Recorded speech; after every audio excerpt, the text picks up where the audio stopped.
right. Well, welcome everyone to this on-the-ground edition of Working People, a podcast about the lives, jobs, dreams, and struggles of the working class today. Working People is a proud member of the Labor Radio Podcast Network and is brought to you in partnership with In These Times magazine and the Real News Network. This show is produced by Jules Taylor and made possible by the support of listeners like you. It is Wednesday, January 28th, and I am here in Washington, D.C., outside the Veterans Affairs Central Office Building, where right now, union nurses and hundreds of D.C. residents are holding a vigil for Alex Pretti and all those who have been killed by ICE. This vigil is one of many events this week organized or co-sponsored by National Nurses United, the nation's largest union and professional association of registered nurses. And as we speak, the union is engaged in a week of actions nationwide to honor fellow registered nurse Alex Pretti and all others who have been killed by ICE. As the union stated ahead of this week of action on their website, quote, "It's happened. Federal immigration agents have murdered one of our own, ICU registered nurse Alex Pretti, who saved veterans' lives at the Minneapolis VA.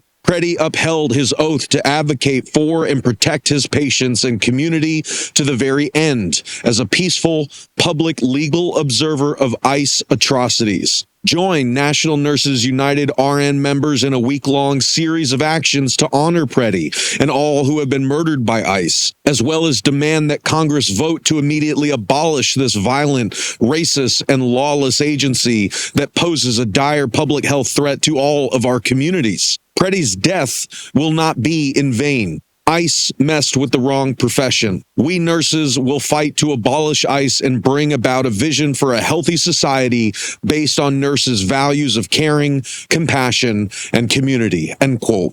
I'm here on the ground for Working People and the Real News Network to speak with folks and to take you into the thick of the action.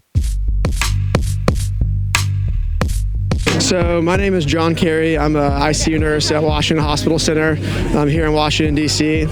We are right outside of the U.S. Department of Veterans Affairs, just at the end of the candlelight vigil for Alex Pretti.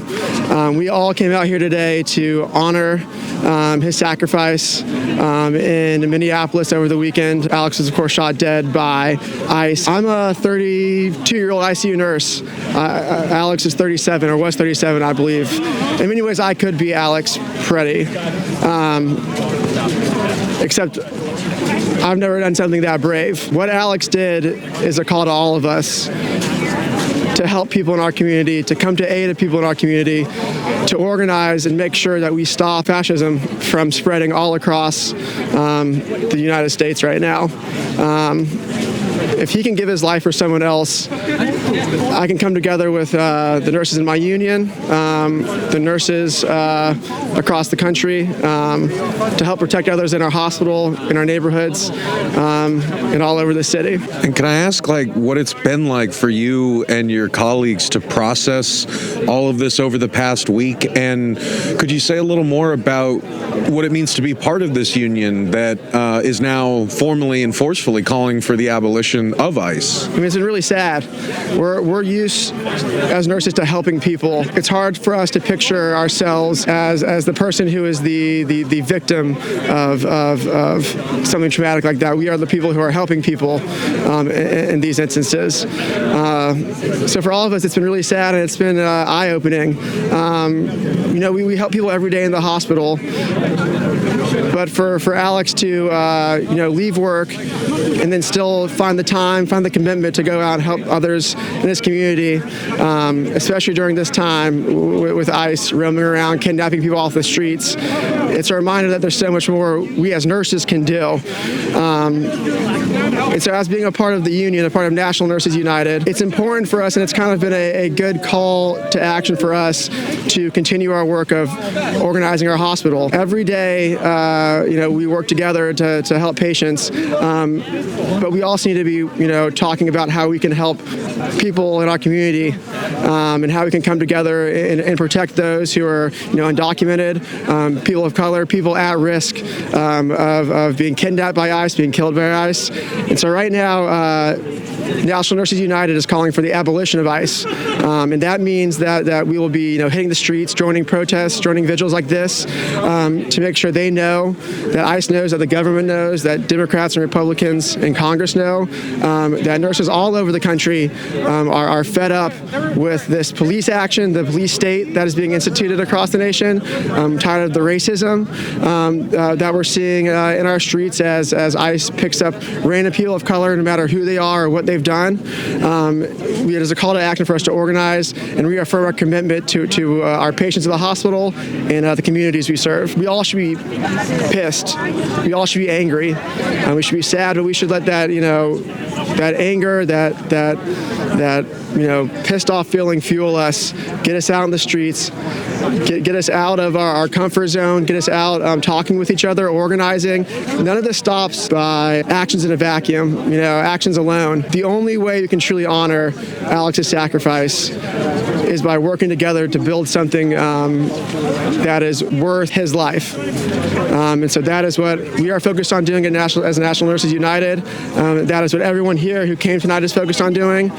We were hoping that, you at home join us and work with us to make Alex's sacrifice worth it. And I think that's just how we go forward from here. Thank you so much. I'm Abby. I'm a federal worker.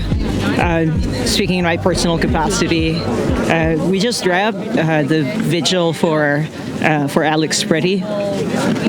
Came out here today after work, first to mourn the loss of his life, but also, more importantly, to honor his life. Alex, by all accounts, lost his life defending a woman in his community, and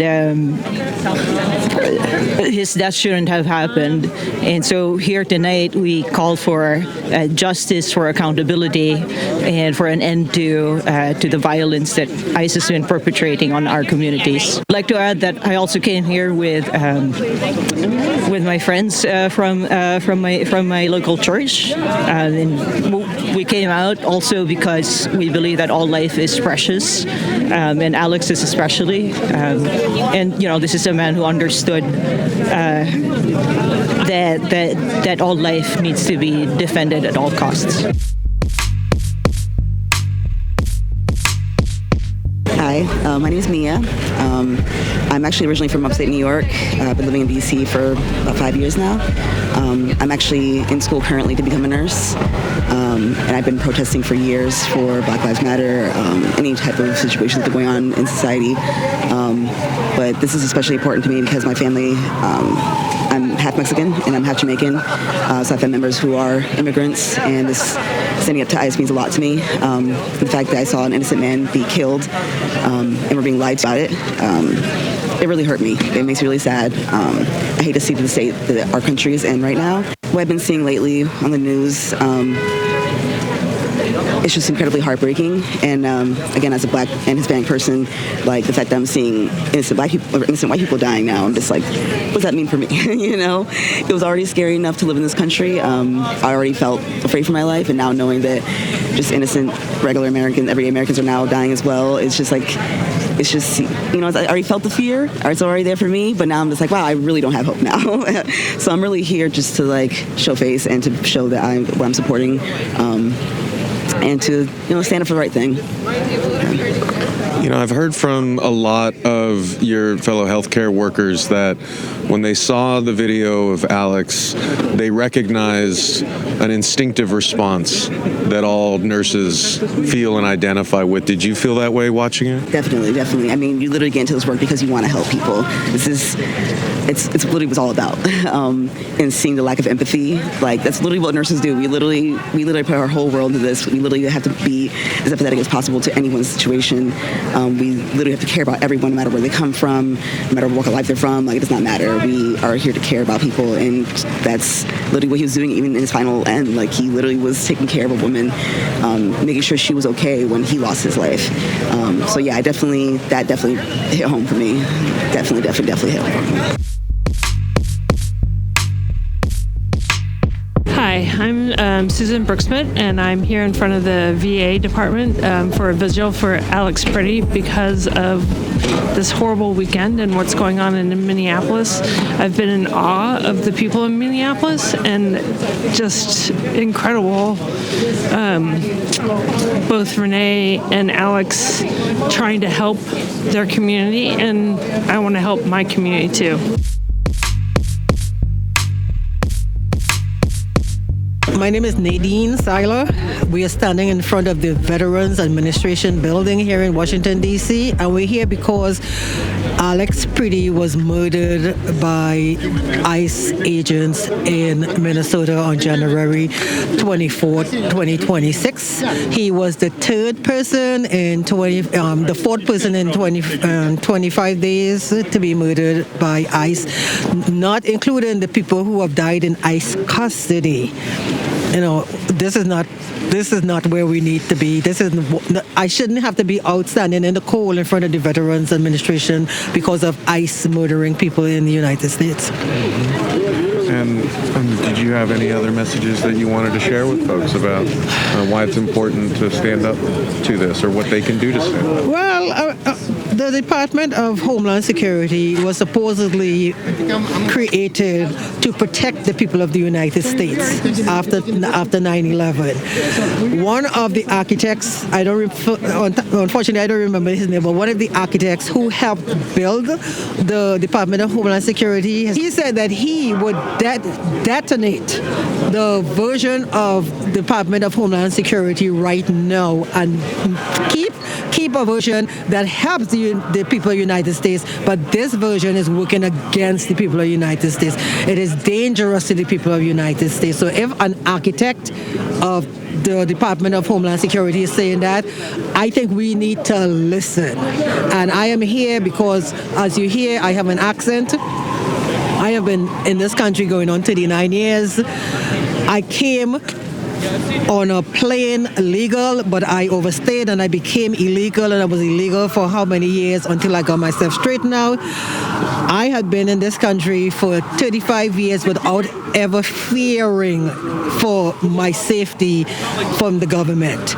Once he got into office, and especially now that he came in a second term, I don't feel safe in this country for the first time in 30-something years, that I, as somebody who was undocumented for many years, walked around America, traveled through America, just went about, made a life for myself, never feared for my safety from the government.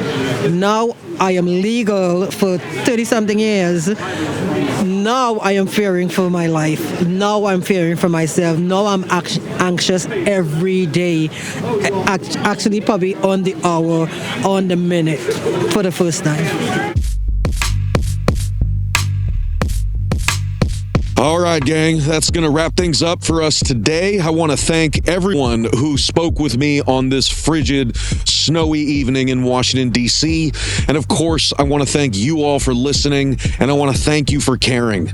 We'll see y'all back here next week for another episode of Working People. And if you can't wait that long, then please go explore all the great work that we're doing at the Real News Network, where we do grassroots journalism that lifts up the voices and stories from the front lines of struggle. Sign up for the Real News newsletter so you never miss a story, and help us do more work like this by going to therealnews.com/donate and becoming a supporter today. I promise you guys, it really makes a difference. This is Maximilian Alvarez signing off from Washington, D.C. Take care of yourselves. Take care of each other. Solidarity forever.